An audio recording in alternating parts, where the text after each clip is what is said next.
Welcome in to Will Cain country. This is not a test. This is not a drill.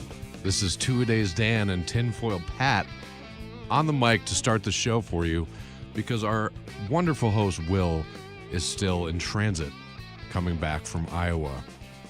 Tinfoil Pat, I don't know if we've got permission to do this, but we are hosting the show here. And how do you feel about it? You're right. We do not have permission to do this.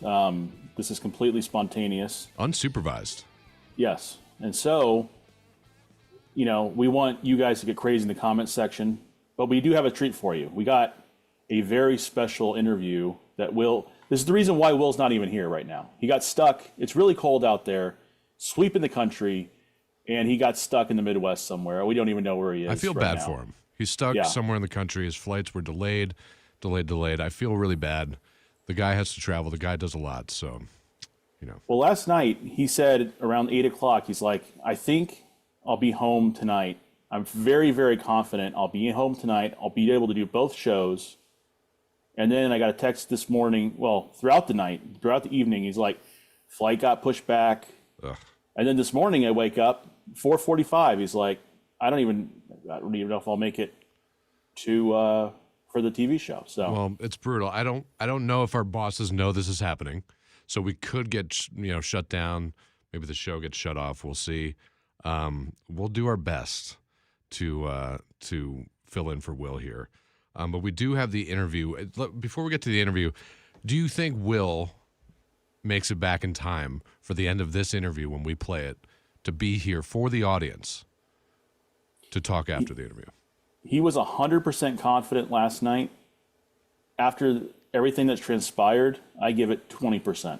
We have a little flight tracker on the screen if you could see if you're watching on YouTube or on Facebook or foxnews.com. Will Cain coming into Dallas. So hopefully he'll get here in time. But I think without some further ado, we should just play. Yesterday, Will spoke with President Donald Trump in Iowa live on the Will Cain Show. And we're going to play that for you here. You get in those comment section. Yep, get in the comment section. Welcome back to the Will Cain Show, live from Iowa, and now we're here. We're here with President Donald J. Trump. Mr. President, great to see you. Thank you very much. Thank you for doing this. Well, you do have great ratings. Well, thank you. We checked the ratings, but even if you had lousy ratings, I would do your show. You are terrific. You've been a terrific guy. I anticipate they should do very well today with this type of guest today here on the Will Cain Show. Welcome back to the campaign trail. Welcome back to Iowa. How does it feel? Well, I love Iowa. We've won it 3 times conclusively. There wasn't like any late night voting or anything. We just won it right at the beginning. The doors closed and they said Trump won. And I love the people. I just get along with the people. I was watching the other room. You look back in your element. You're back with the people. What do you like better? Do you like this, standing on the stage at a rally, or do you like making a deal, maybe for Greenland? I think I like maybe the rallies better. Deals are fun, but we're making a lot of good deals. We've made record-setting deals. We have $18 trillion coming into the country. That's why they're building auto plants, AI. They're building everything. With thousands of businesses are being built all over the country. And you're going to have a beautiful, very positive explosion sometime during the year when these things start opening up. But there's never been no country has done what we've done. That explosion, that anticipated economic explosion, that's going to be important because you also need to do something that someone has done very rarely. You acknowledged this a couple of days ago with Maria Bartiromo, and that is for the president in power to win the midterms. I think it's been only twice since 1938 that the sitting president, the president in power, has won the midterms. Are you concerned? Well, nobody can explain why. Even when we've had an amazing year, there's been a record-setting year in every way, and nobody can explain. Even presidents, whether it's Republican or Democrat, when they win, it doesn't make any difference. They seem to lose the midterm. So that's the only thing I worry about. I said, why? There's some psychological factor out there. What do you think that is? But I think it's like 2 in more than 50 years. Well, I don't know. Maybe they want to put up a guard fence. Maybe you just don't know. It doesn't make sense. Even if a president did well, they seem to lose the midterms. But hopefully we're going to change that around. We're doing great. We have the best polling numbers we've ever had. We have the best numbers in the country, lowest crime numbers in the history of our country. Minnesota's in the news a lot, but what they don't say is that Minnesota has low numbers because of the fact that we took thousands of hardened criminals out of Minnesota. So they had good crime numbers, believe it or not. And that's all working out. You know, we have Tom Homan there now. We put him in there. He's great. And they met with the governor, the mayor, everybody else, and we're going to de-escalate a little bit. But I will tell you, you look at the numbers, they're doing better than they've done in many years because we took thousands of criminals out of Minnesota. You look at Washington, D.C., it was a very dangerous place a year and a half ago. Now it's as safe as you can get. You can walk your family down the middle of the street, nothing's going to happen. You know, it's Right. we got rid of over 2,000 hardened criminals, many of them let in through the open border policy of Sleepy Joe Biden. It was not a good. That was not a good policy, Will. I want to come back to Minnesota in just one moment, but let's go to those guardrails. I'd imagine you do not feel like you need guardrails in this moment. You talk about the investment. No, I don't need guardrails. I don't want guardrails. Guardrails would hurt us because, you know, we're free enterprise people. The people in this room, the people of Iowa, are free enterprise. That's why we want it so big 3 times in a row. I would have to imagine that guardrails would be an understatement of what would happen should you lose the House or the Senate. There's been talk of impeachment. You've been through this before. Yeah. You've been through it multiple times. I'm a professional. What will happen? What will happen if Democrats take the They'll House or the probably Senate? try and impeach me. They'll say he went to Iowa and he spoke unfairly to people and he's not supposed to do that. Let's impeach him, okay? And the people in Iowa would say, how did he get impeached? He just did an interview with Will, who has very good ratings, okay? But they just did an interview with Will. Now, they'll find something. There'll be something. I made the wrong turn at an exit and let's impeach him. No, they did that before. They impeached me on a perfect phone call. Turned out they impeached me twice. And by the way, I won the impeachments very easily and quickly. But they impeach. They're very nasty people. You know, they have bad policy, really bad, but they do 2 things. They stick together, not stupid. Some are, because, you know, that's true with everything, right? But they stick together, but they have really bad policy. Men and women's sports, transgender for everybody. So many things are so bad. I mean, they're horrible to the farmers. And by the way, I just gave the farmers $12 billion because they were treated unfairly. We're taking in a fortune with tariffs. And I wrote them a little check about 2 weeks ago for $12 billion. Anybody in this room get any of it yet? Yes, yeah. And a lot of people. It's a lot of money. And you know what? You deserved it. But we're taking in so much money from the tariffs that we can do that. I want to talk about the point of view from some of these farmers, some of these people in this room a little bit later, but now I want to take you up on your invitation to talk about Minnesota. Listen, the entire country is talking about what happened this past weekend in Minnesota. You've already spoken about it. Everyone watching has seen the video. Everyone has an opinion. I'm curious what you thought when you first saw that video. Well, I think the whole thing is terrible. I don't like the fact that he was carrying a gun that was fully loaded and he had 2 magazines with him, and it's pretty unusual. But nobody knows when they saw the gun, how they saw the gun, everything else. Bottom line, it was terrible. Both of them were terrible. The other was terrible, too.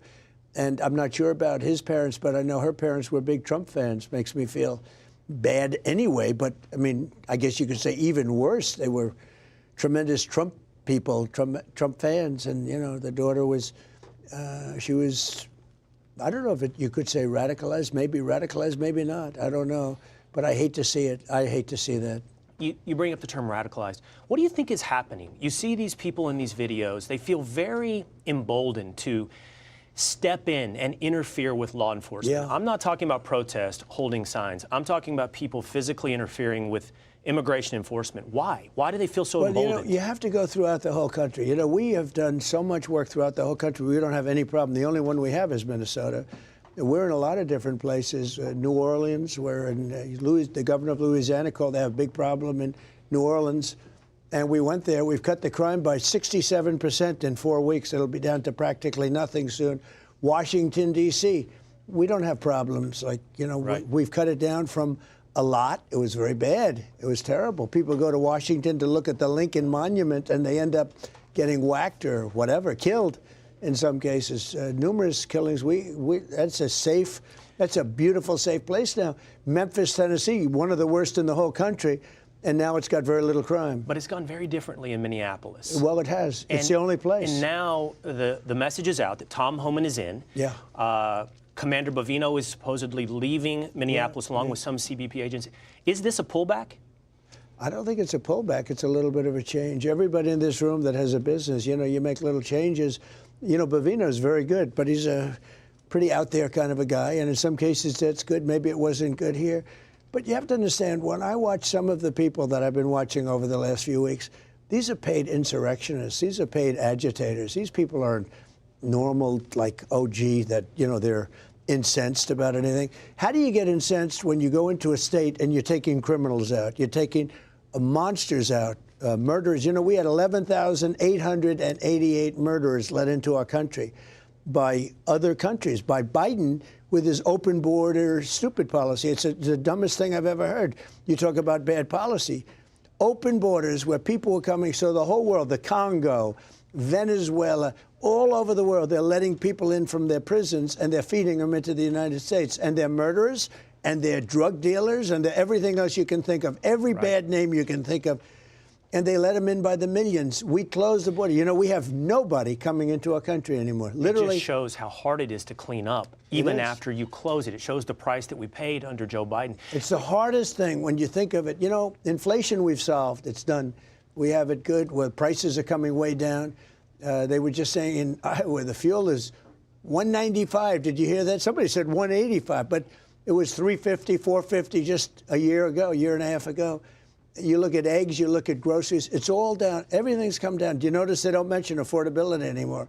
That's like an old-fashioned word. They brought up affordability, but they were the ones that caused it. I didn't cause it. I came in, prices were way too high. We had the highest inflation in the history of our country. 48 years, they say. I say the history. But we had the highest, let's say in 48 years, the highest inflation. Prices were way high. Now I've got the prices down, and they're going down still further.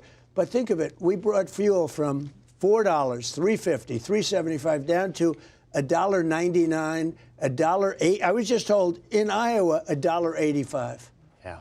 A gallon. No doubt. No doubt. But that leaves that problem, like you said, the hardest one to solve. People say they want our immigration laws The hardest enforced. one to solve is You know, I remember a conversation that you and I had a year and a half ago with your Secretary of War, our friend Rachel Campos Duffy, and you said to me, you looked at me and said, it's going to be difficult when the New York Times runs a picture of a little kid being taken away from their mother. It's going to be difficult. And by the way, that basically happened to you a week ago. It was propaganda and it was false about a 5-year-old. By the way, it was a totally false story totally about the fake 5-year-old. story. Yeah, But you're now dealing with the difficulty of the propaganda in the face of enforcing and I knew illegal that, Will. immigration. I mean, I you said did know. It's always tough. Are you still So we committed? take out 25 murderers. We take out drug dealers. We take out a whole group of people by the thousands. And if we get one person a little bit wrong, headlines. But they don't talk about all the tremendous, you know, the reason that we have Minnesota crime down. I talk about that because it's only down for one reason. We took out so many criminals. But other states are way down. So the report came out, think of it. In the history of this country, we have the lowest number of murders. We have the lowest crime, the best crime numbers. That's despite the fact that millions, I say 25 million people, millions of people were let in through the border by Biden. And many of those people were not people you want to have in the country. So what's going to change? You put in Tom Homan. Have you spoken today to Tom Homan? Well, yeah, I have. Tom is fantastic. Tom is a tough guy, but I've watched over the years, and he's gotten along with governors, and he gets along with mayors. Some people don't. Some people just want to do their job and leave me alone. And that's sort of okay, too. That's generally been okay. Most of them are happy. Memphis, Tennessee, very tough, very straightforward. We're taking the criminal out. We're getting them out, either putting them in jail, because some are so bad that you don't want to send them to where they came from because you're afraid they're going to come back. They're murderers. So some are very down and straight, and others, Tom, I've noticed, as tough as he is, he gets along very good with governors and mayors. Now, I spoke to the mayor and to the governor yesterday, and they want to see it cleared up. I'm so fascinated by your conversation with Governor Tim Walz. This man has suggested that this is a modern-day Gettysburg. He has likened his situation to Anne Frank in the Holocaust. He has said that ICE is your Gestapo army. And then you guys speak on the phone. I'm fascinated by that conversation. It couldn't have been a nicer conversation. And in fact, I said to my people, I said, it's hard to believe that's the same guy I watch on television, or I watch in a debate not doing so well, or because we had a very reasonable conversation, very good conversation. If you believe the conversation, he'd like to get this thing over with. But think of it, in the whole country, we've done this so much. We have the crime down to a level that nobody ever, I campaigned a little bit on crime, a lot on the border. The problem is I gave you the best border in the history of our country. Nobody wants to talk about it anymore. I did it a long time ago. I was able to do it within 3 months of taking office. I had that border locked. and closed. And, nobody even tries to come up anymore. It's easy now. Nobody even tries to come up. Before they were coming up by the millions. But nobody wants to talk about that. They only want to talk about whatever the last thing is. But we're taking out thousands and thousands of criminals. And the worst thing that Biden did to this country, because, again, inflation I can solve, all this stuff. The hardest thing to solve is when you have people brought into the country and you have to take those people. We have a very unfriendly court system, frankly, especially at the lower levels. Take those people and you have to say, I'm sorry, but you're going out. And in many cases, they're murderers. And, they shoot you. They kill you. You've seen that, where they kill you. You're after a murderer. Sir, you're going to have to come with me. And they end up shooting you. It's a very tough job that they have. I know you addressed it this morning. You talked about the incredible success, and it is an incredible success at the southern border. But you were asked, with the shift in Minneapolis and Tom Homan going to Minnesota, do you still have confidence in DHS Secretary Kristi Noem? You brought up the success at the border. Look, you do. She was there with the border. Who closed up the border? She did, with Tom Homan, with the whole group. I mean, they closed up the border. The border is a tremendous success, one of the most secure borders in the entire world. We were a laughingstock 1.5 years ago for the whole world. The whole world laughed at us.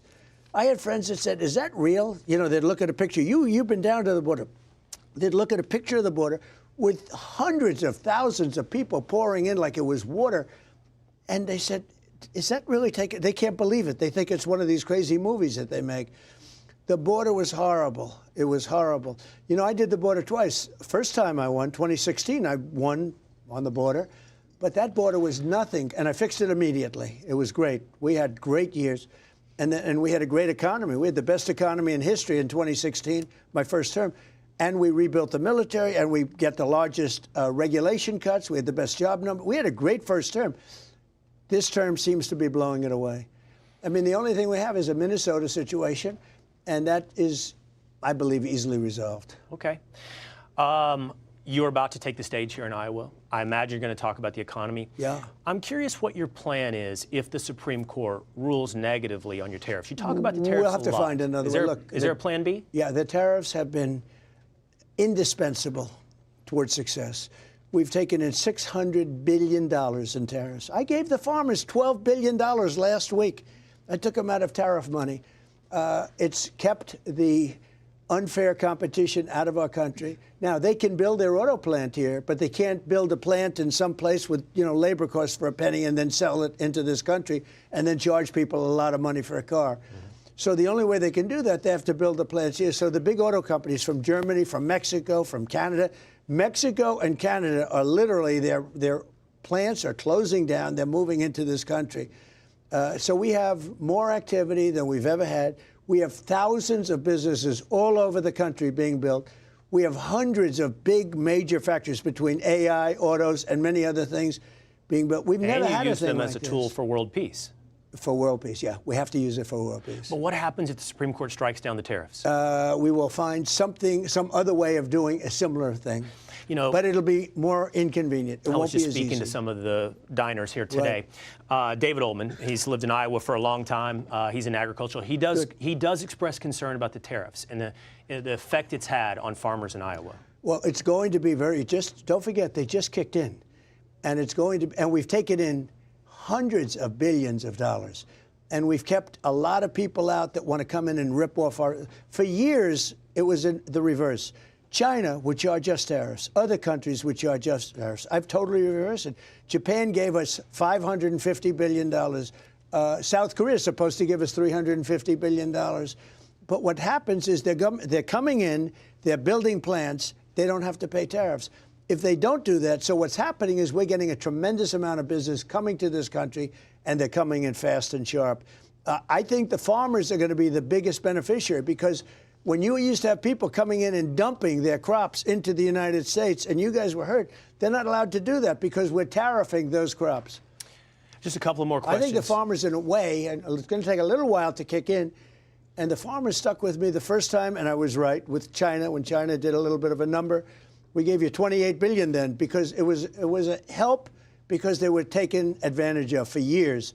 We gave them 28. Now we gave them 12, sort of a minimal payment. $12 billion for the farmers. Nobody else would be able to do that. Nobody else would even think of doing that. But the tariffs are going to be phenomenal for the farmers, but they just kicked in. I just see some nods here as you're talking. A lot of nodding. A couple of more questions. A couple of quick more questions, Mr. President. One serious one. This whole Minnesota thing, it started because of a focus on fraud. It started because of illegal immigration and welfare fraud. Yeah. The question is, will there be accountability in Minnesota and beyond? There's got to be. Other states, California. Minnesota is one state. If you look at California, so in Minnesota, they think it's $19 billion. If they think it's $19 billion, triple it or quadruple it. And if we catch a lot of this fraud, and I felt it for a long time, but now we know what's happening. And the answer is, yeah, there will be accountability. It's one of the little problems. You know, I happen to think, and I've said it from the beginning, that a lot of what's going on with respect to Minneapolis, you know, with what's happening with all the hoopla, is so people don't talk about. You think it's a distraction? I've said it from day one. It's a distraction because what you don't see is that we have hundreds of accountants from Todd and from all of the different people. We have hundreds of accountants going over everything that's happening, and we're finding fraud on top of fraud on top of fraud. And I think that they don't want that to happen. You're talking about $19 billion. Probably that's a minimal number. Now, you take that and you go to California. You think California is better? I would say California is worse. It's totally out of control. They don't know what they're doing out there. The governor is, I actually thought he was a pretty nice guy, but he has no clue what he's doing. Look at a railroad. He builds a railroad. It's like 20 times more expensive than it was supposed to be.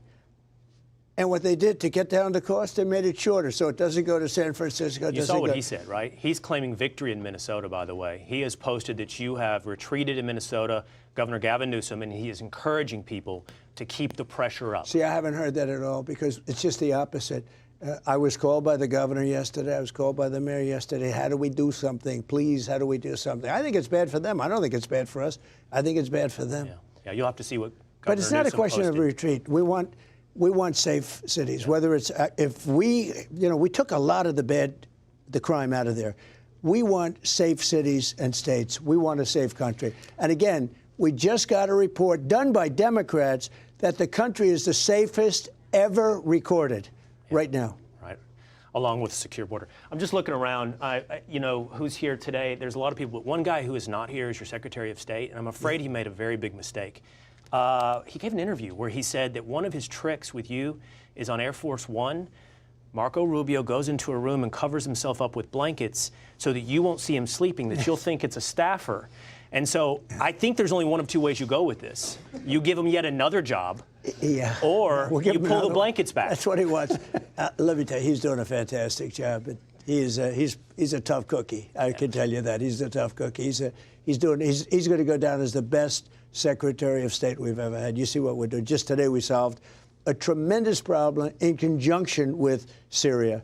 Saved many lives. Right. I mean, we're saving a lot of lives all over the world. Ended 8 wars. I'm very proud of that because it's not tough for me. We're trying to end one more, by the way, Russia, Ukraine. And I think we're going to get that done, too. But we ended 8 wars and saved tens of millions of lives, and I'm happy about that. You should be proud. Thank you. I know you're a big sports fan, so we'll end here. We now have the Super Bowl set. New England Patriots, Seattle Seahawks. Now, usually when someone asks you these questions, you answer with, which of these two teams have a greater affiliation and fandom of President Donald Trump? That's true. In those so cases... I'm curious, have you already done the analysis? Well, I tell you what, no, but who's going to win the Super Bowl? Bob Kraft is a friend of mine, and I've watched that team. You know, you got to hand it to him. He had the great team, and now he's got the great team again. They made a fantastic draft pick. The quarterback is great. But it's going to be I think it's going to be a tremendous game. I hope it's going to be a tremendous game. Yeah. Mr. President, I know you got to take the stage. I really appreciate all the time you've given us and joining us live. We called a lot of audibles right here at the last moment. We really appreciate you joining us. Well, you've done a tremendous job, and you've really been very fair to me. I don't even say nice. I just want to be fair, and you've been fair, and you've also been nice. And so it was an honor to do it. When I heard it was you, I said, let's do it. All right. My goal is to tell the truth, Mr. President. Thank you very much. Thank you so much. Thank you, Will, very much. Thank you. Thank you to the President of the United States. Thank you. A lot of folks here very pleased with the President of the United States, as you can hear right there. We're going to take a quick break. We'll be right back with more from the Will Cain Show live from Iowa. Well, that was pretty great there, Patrick. What a great interview. I agree. Yes. He got to the truth. He got to the truth. As the viewers can see on Will Cain Country, we are back in the studios in New York, Jacksonville, and we can have a live look-in on the studio in Dallas, which, as you can see right now, there is no Will Cain just yet. We have word that he might be back. Oh, who is this? Who is incredible. this? What is What is up? this? Wow. Look at this. This has to have Will been Cain. riveting. Wow. What were you boys talking about? Who was leading the discussion? They're about to take us off air, buddy. I can't them. believe. We Did you run any of that by bosses? No. At all? We just Here's what did we're it. gonna do. We just did if it. Will's not there, we're gonna. You didn't. I know you didn't, because they would have said no for sure. They would have said no. There is no way. They'd be like, "Yeah, you guys should host Yeah, it." just do it. That'll be fun. I said, Nothing I said, could go we're wrong. playing the interview, and they said, okay, that's fine. They didn't know that somebody had to intro it. Nothing could go wrong, I swear.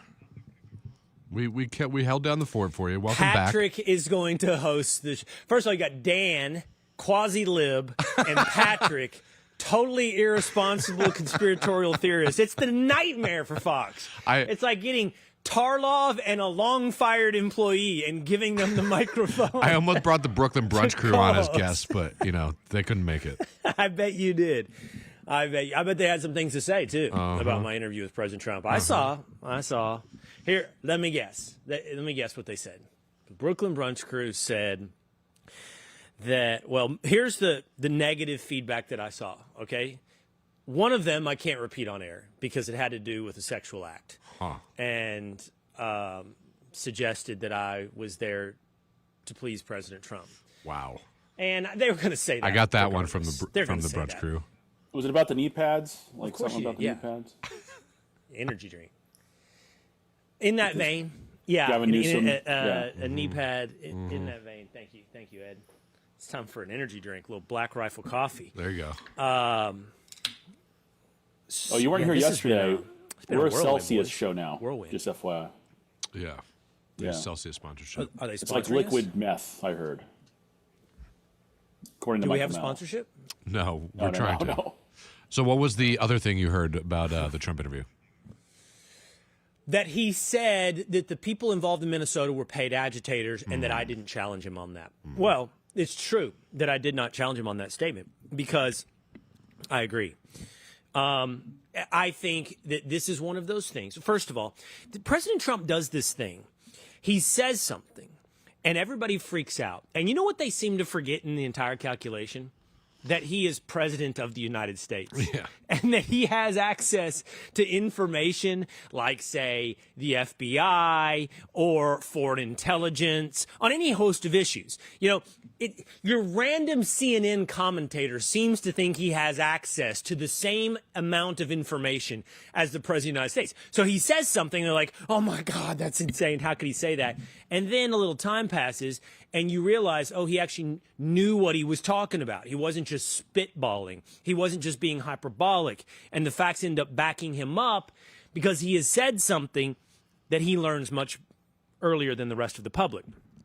The FBI is currently investigating many of the groups involved in the protests in Minneapolis. There are now images coming out of signs, pre-printed signs being unloaded from a U-Haul truck, you know, honoring Alex Preddy. Where are those coming from? Who's paying for those signs? Who's organizing the Signal chat groups? Who's organizing the Ice Watch that tells everyone where to go? Is it a totally community-driven, organic, passionate protest? Or is there something more behind this that we've seen in almost every other left-wing protest / riot? And that almost always goes back, at some level, to funding from George Soros. Almost always. Not exclusively, maybe not even in every occasion primarily, but always present. And so when the president says they're paid agitators, and you scream, where's the evidence? I give you A, history, and B, the acknowledgement that B, that there's a current investigation ongoing, and C, that he's president of the United States and might have some information that you don't have. So those are the two things that I got. I was left I got out of other those nice chats, stuff by the though, way. Dan, too. I don't get that Signal chat. And how do you know about him? What? You're not on the New York City Ice Watch? No, definitely not. Signal chat? No. I'm really relieved to hear that. I also got really nice feedback. And not just, I got feedback that people thought I was fair and direct. I don't know that they said I was super tough, but that I gave him direct questions that he needed to answer, and that they were fair questions. Such as, is this a pullback in Minneapolis? I mean, I think that is the question. That is the question. And if it is a pullback, he described it as a de-escalation, the removal of Greg Bovino, and several CBP officers. And I think we're going to be reporting on that today on the Will Cain Show. Like, is it truly a pullback? Is it truly a de-escalation? Or are they doing the same thing while doing a PR move that they're pulling back? I don't know. We're going to be reporting on that throughout the day. Is that if it is a de-escalation, I think that this is going to be seen as a great amount of vindication for the people who, in my mind, have behaved in not just some condemnable but illegal ways. I don't know when we got here. I don't know if it's a generational thing. I don't know if it's an acceptance of the rhetoric of left-wing politicians. But the idea that you can interfere with law enforcement, with your car, with your body, is an insane Rubicon to cross. And yet we're here. We're here. But anyway. There was one thing we saw, the comment about this interview that you did with Trump, that was just, blown out of the completely, so many of them coming in. Why were you guys standing so far apart? Oh, I didn't. I asked the same question right before the show. Okay, do you want some behind the scenes? Yeah. This is good. These guys, Ed and Scott King, they can all appreciate this. In fact, one of the guys told me this is called the Vietnam moment. Intrigued? Okay, so in the middle of this interview, or right before this interview, we had a Vietnam moment. Okay, here's what happened. So this was originally scheduled to be a pre-taped interview, but accommodating the president's schedule, that was scheduled to take place at 2:30 Central Time, 3:30 Eastern Time. That meant, and we had about 20 minutes allotted with the president. And that meant we had 10 minutes to turn in TV. It's called turn. So they ingest it, they feed it back onto live TV. To turn that before my show started at 3 Central, 4 Eastern. Okay, well, I knew immediately. I knew, because I've been on this. This is not my first rodeo. Yeah. I'm like, there is no way that this goes off at 2:30. There's no way. Central Time. And so we start putting plans in place, and those plans have to have multiple options depending on what time the president shows up. And I'm telling you, these plans were being put into place in 5-minute increments until the show started. For me, live in Iowa. And I'm working with the president's team, who was very accommodating and fluid, right? But the president came into the restaurant. He went into a separate part of the restaurant where there was a ton of tables. I knew he was going to love it, and he did. And he stayed longer than he scheduled. He's talking to people. He's hanging out. And so now the plan is, okay, we will pre-tape half, and we'll start the show live with him. So we'll start our conversation at 2:50, and then the first half will be live, and then we'll run the second half pre-taped, which is a little awkward because I'm actually, the first part of my conversation, the audience is seeing second, right? That's a little awkward. Well, and then I asked the president's team, if he comes in here 5 minutes before my show, will he wait the 5 minutes for us to just do this entire thing live? And they said, yeah, he will. Thank you. Okay, so the camera dudes all showed up early that morning, and they've got 4 cameras. There's cables going everywhere. No.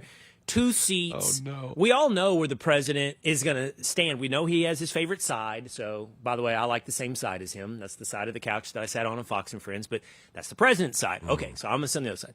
And so it's all set up. And you guys have been to one of these productions before. I mean, there's lights, and I love the camera guys. I do. I love them. They're all perfectionists, okay? They're like, is he got the halo light and the backlight? And it's just so much going on, okay? And I'm like, I don't care, and then the makeup, but I do want to look good. And that's what they always can come back to me with. You want to look good, right? Like, yeah, I want to look good. Okay. So they put all this work in, right? Lights, chairs, mics, IFB for me. That's this thing I can hear the boys out of right here. Oh, dude, I'm talking about 8 hours, 6 hours. Okay, Ed's saying 6 hours of work, right? All right, well, there's 2 contingencies that happen now. and one of them is the Vietnam moment. The president didn't show up 5 minutes before my show. He showed up 15 minutes into my show. Oh, no. Like, that's the one thing we didn't plan for, like that he was going to be late. It was a matter of how early he would be to the show. So now we're like, okay, well, it's going to be live. The interview's live, and he's good with that, and we're good with that. But now I'm like, what do I do to the top of the show? And luckily in television, you plan contingencies, and Guy Benson's with me, and David Marcus is with me. And I don't know, the president could walk in at any minute. That's the plan. Like, he could walk into the room at any minute. And I'm like, I love it. I love it. I want that raw. I want that stuff. I just want him to walk in, right? And there's a crowd of people in there, so it'll be cool. And at some point, I guess, and I see I'm sitting there. And by the way, I got to see the team. There's a team that's traveling with him on Air Force One, and that was really cool. I got to meet Treasury Secretary Scott Bessent, who I'd never met. And we talked for a little bit, and it was awesome. Awesome guy. Get him on the show. I said, I'd really love to have you on the show. He said, I would love to do the show. I say, great, thank you. Kelly Loeffler was there, and I know Kelly, Small Business Administration. And then Stephen Miller was there. And, you know, I'm friendly with Stephen. We text. We've been on TV together a lot. But I'd never met Stephen in person. And so I walk up, and I'm like, I don't think we've ever met in person. How tall is he? Let me tell you something. Yeah, how tall is he? Not that tall. Not that tall. All right. Not that tall. He's way different in person. And I don't know how to describe that. Like, Loose? He's just so severe on TV. Everybody knows that. That's a good word for him, right? Severe. Yes. He's severe on TV. Stern, sharp, cutting, don't want to debate him. He's a super nice guy in person, like almost bashful, you know? And right now the world is calling Stephen like Heinrich Himmler. Like, I've seen some of these people saying that he should. Is this an elected official who said this? Or is it, who is it? Oh, it's Rick Wilson of the Lincoln Project said he needs to be the first one at the Nuremberg trials. the Nuremberg trials of immigration enforcement.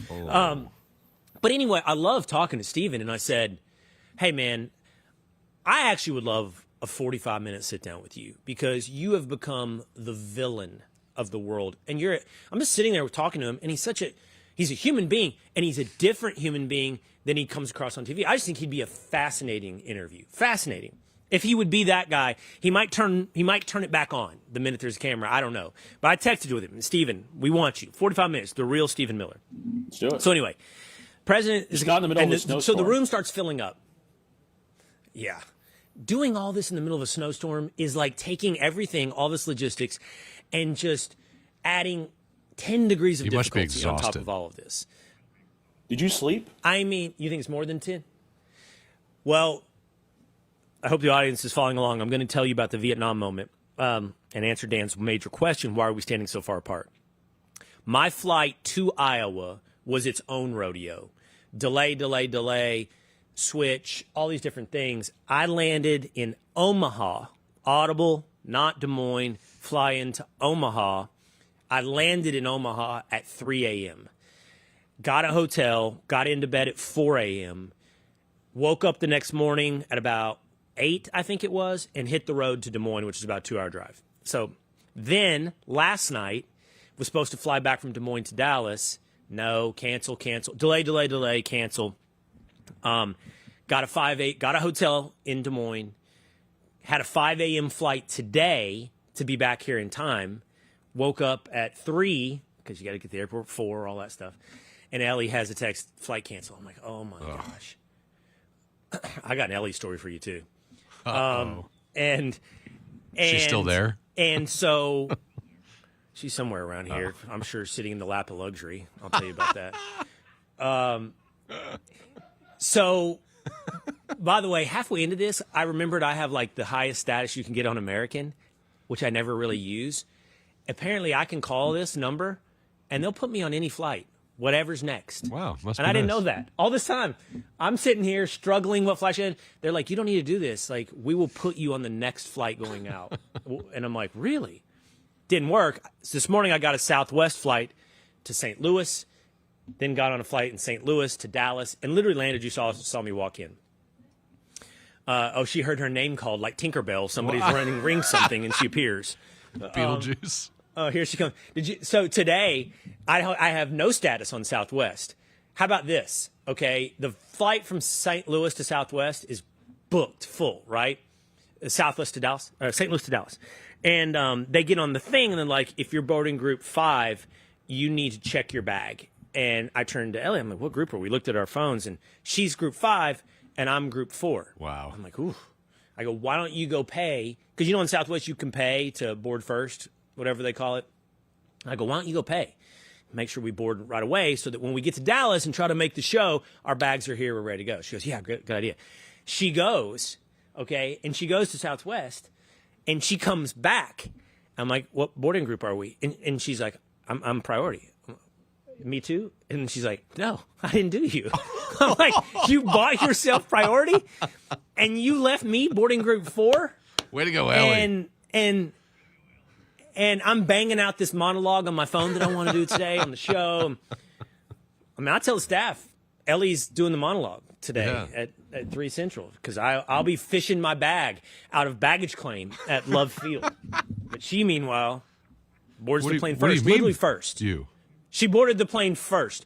You know how Southwest is. They board 50 people in wheelchairs and pre-boarding. She's before all that. It's like that Key and Peele skit. Yeah. You remember the Key and Peele skit? Guy's boarding group 1, and he's literally the last guy that boards the plane.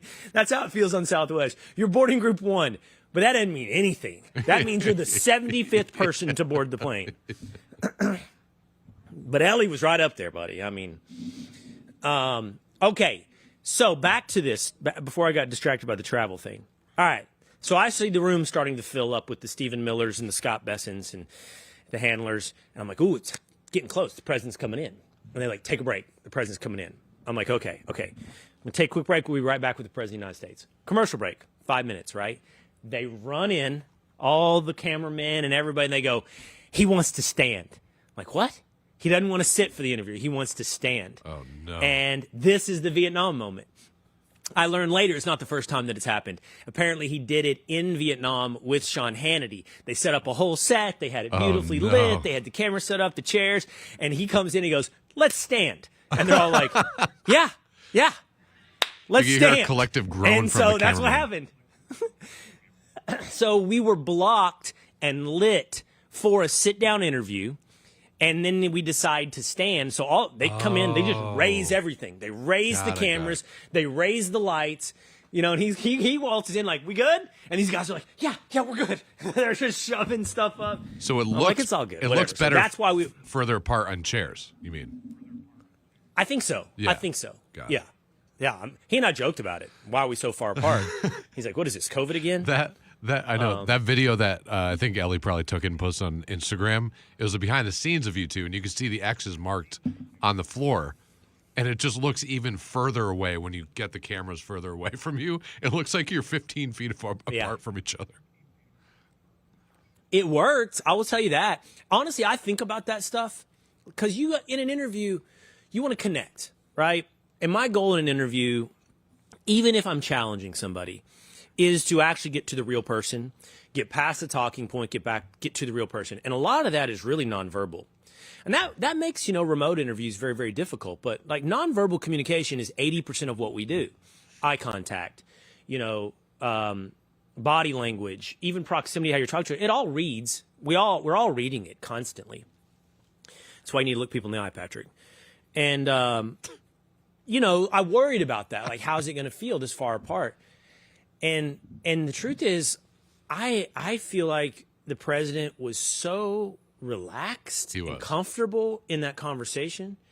I mean, I'm not trying to pat myself on my back, but I've never seen him smile so much. This is my third time to interview him, and this is the most laughing and smiling he's ever done. We have great ratings, and you're a really nice guy. You're really nice to him.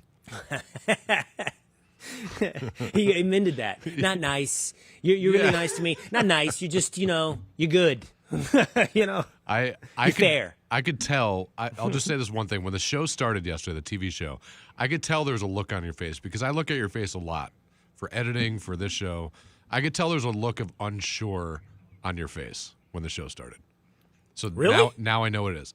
Just me, like just a little nuance Oh, of like the show, not the interview. no. When the show started, the live show without Trump there yet, and you all, your plan wasn't going according to plan. I could tell that you were a little like, what do we do? What are we gonna do? In your eyes. Oh no, that's not good. No. What were the blacks in my eyes real small, Yeah. and the rest of it real It was big? just because we know and you. I was giving you the 1,000-yard stare, and I wasn't fully present. When somebody's super nervous, and you feel like they're looking right through you, you don't know what's going on. Because I could tell you Was I doing that? Yeah, and you were kind of like trying to see if Trump was there yet or something. Probably now knowing the story, I feel like that was it. So, but it was great. You did. As I got job. more comfortable, I tried to just own it, Dan. Yeah. Like I tried to just like tell the audience, here's what's going on. Yeah. This is on the fly television. Don't know how it's going. Speaking Yeah. of audience, people thought Rand Paul was behind you. Did you see that?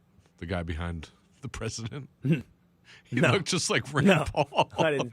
I thought it was. Hold on. That would have been a hell of a surprise. Mr. President, joining us here today is Thomas Massey. He's sitting in one of the booths. How do you feel about the congressman? The guy, Where is Rand Paul? I don't. right there. Right You see there him? to the See, right in the middle, to. next to the guy with the red on. Oh, that is the former governor of Iowa, Tom Branstad's son. Oh, he looks like Rand Trivia Paul. for you. Yeah. Oh. Yeah. Anyway, we're back. I think all the America's problems when it comes to air travel are originating right here in Dallas. I think that's the issue. Didn't matter if we went to Chicago, Omaha, Des Moines, St. Louis. It was getting into Dallas. So we apologize to the rest of the nation here on behalf of Dallas. Did you guys, hey, Willisha, how did the guys do without me? Seriously, I've never been more fascinated by an episode of Will Cain Country. Never. I want to know what they talked about. I want to know who led the discussion. Did Patrick talk, Dan, or did you have to do all the talking? I started off talking. We didn't get into any topics I wanted to. Patrick said no. I wanted to talk about, liberal thing. No, I'm kidding. But we stayed on topic. I wanted to talk about, Chris Murphy and James Tallarico and all these guys. But he wouldn't let me. Oh, your boy, James. That's the new thing. No, I'm kidding. Massive fan. Dan's boy, James Tallarico. He's a massive fan, Patrick. Nah, I'm a Will Cain fan. Et tu, Brute? No. But I think we stayed on topic. We did pretty well. We didn't go too long. I think people said we were all right. All right. Bosses, I don't know. All right, good. I'm proud of you. I am guys. fired up, though, Good. Will. Maybe you can just do this when I'm out. Yeah. Oh, yeah? Did you hear about Bill Belichick? I'm very angry. Not getting into the Hall of Fame? Yeah. Are you? Deflategate. Yes. Terrible. It's so absurd, Patrick, that I'm willing to consider that the explanations could be real. I saw Mike Sando, who used to write for ESPN, now with The Athletic. I saw him try to explain it, not excuse it, explain it. Like he said, it's absurd, but he tried to explain it. And he said there's a couple of things that could have happened here. You got to get 40 out of 50 voters to vote into the Hall of Fame. So Bill Belichick's not going to be a Hall of Famer as a first ballot Hall of Famer. And the explanations are there are potentially some voters who are holding Spygate against him. That's obviously potentially true, right? The other is that a lot of voters just presumed everyone else would be voting for Belichick. They just presumed. And so they had their pet candidates, which is often some of the older guys that they're trying to get into the Hall of Fame. And so they're like, well, everybody else is going to vote for Belichick, so I'm going to use my vote. Because you only get, I think, is it 5 votes or 3 to 5 votes each voter gets. So You get 3. Okay, you get 3. Yeah. So they used their votes on guys that they were trying to get over the finish line, assuming it was obvious that Belichick would get over the finish line. And I think there could be something to that because it's just so absurd that Belichick would not be a first ballot Hall of Famer. Yeah, They said there's also some guys that might not. Yeah, They also said there's some guys that might not like the new rule. There's a new rule that coaches don't have to wait. The players have to wait. Is it 3 years? 5. 3 years to get into the Hall of Fame after retirement? It's 5 5 years? because And coaches don't have to. Rivers almost hit 5 years and then he came back. So now it's like he's going to get reset. So is that reset for Rivers? Does he get to count the first couple of years of retirement? No. Oh no. So if the league really is butthurt about getting their ass kicked by Belichick for all those years and they deprived him of the Hall of Fame, then eternal shame on everyone that participates in the NFL. But I do think that those explanations that I gave you seem somewhat rational, like meaning I could see logistically how that might have happened. That last one is the best one I've heard. Hey, but yeah, the rules Yeah. thing. No. The one about people voting in their pet projects instead of him, thinking that he's going to get in anyway.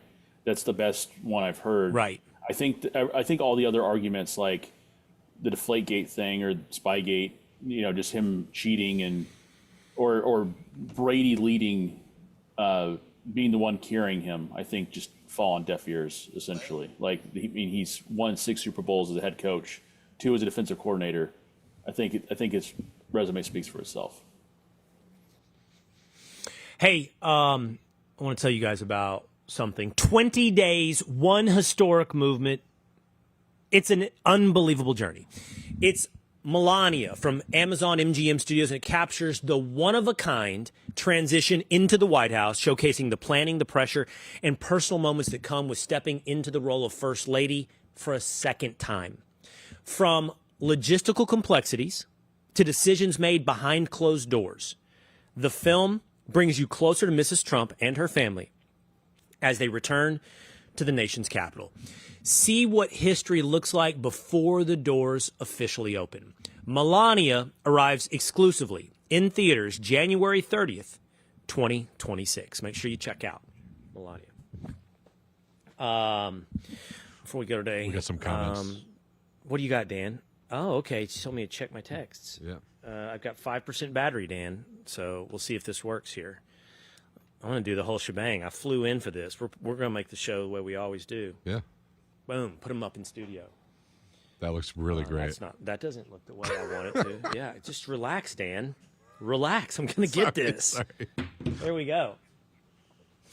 Bud Morgan, best show ever. Today's show, Bud? Yeah. Oh, because I wasn't here? Army Mom, boys did great. And Suzanne Nico, you all did great. There you go, fellas. Boom. What are you doing, Ed? Why are you creeping all around my desk? Just giving you a It's the charger. wrong charger. I got the old charger. Yeah, he's giving me something to charge my phone, but it's the wrong one. I got an old iPhone. Wait. Sarah Jordan. Go ahead, Tinfoil. Enjoy your moment. What brand? What's the word? What generation of iPhone do you have? Like, if you have a Lightning charger, like, do you have an old ass iPhone like I do? I don't know. You want me to look? Well, I have an XR. I never know how to do that. Ridiculously old. Everybody always asks me that. They say my phone is old, and I'm like, my phone is fine. I'm not a tech guy. I don't care about things like this at all. I do not have to have the newest phone. Do you go to General? Where do you go to find that out? About? I think so. Yeah. About your iPhone. I have iPhone 14. That's what I have. Oh wow. What are we on? That's not old. I think we're on 17. That's not old? No, I got it 2 years 17? ago. Yeah. It was new. I got a iPhone 14, which is the old charger still. I just got an email from the bosses, so they pulled me into a meeting after the show, so we'll see. I hope not. I hope you don't get in trouble. Hey, Willisha, like Sarah Jordan, this has been my favorite Will Kane Country episode. Pat and Dan carried the beginning. Boom. Clapping emoji, muscle emoji. So you guys got to be there for the boys. It was nice knowing you. I'm telling you, there is a chance. There is a chance they will be in trouble. I'm telling you, there is a chance. It was good working with you so guys. you got to rally for them. I will rally for them. So if you're listening, and I know you are, you want me to use your name? I won't use your name. But if you're listening on the 15th floor, this is what I wanted. It's in the text exchanges. Everybody's going to be super safe. Everybody's good. Don't get mad at the boys. Rally, Willisha, for Pat and Dan. That's going to do it for us today. Make sure you follow us on Spotify or Apple. We'll see you again next time.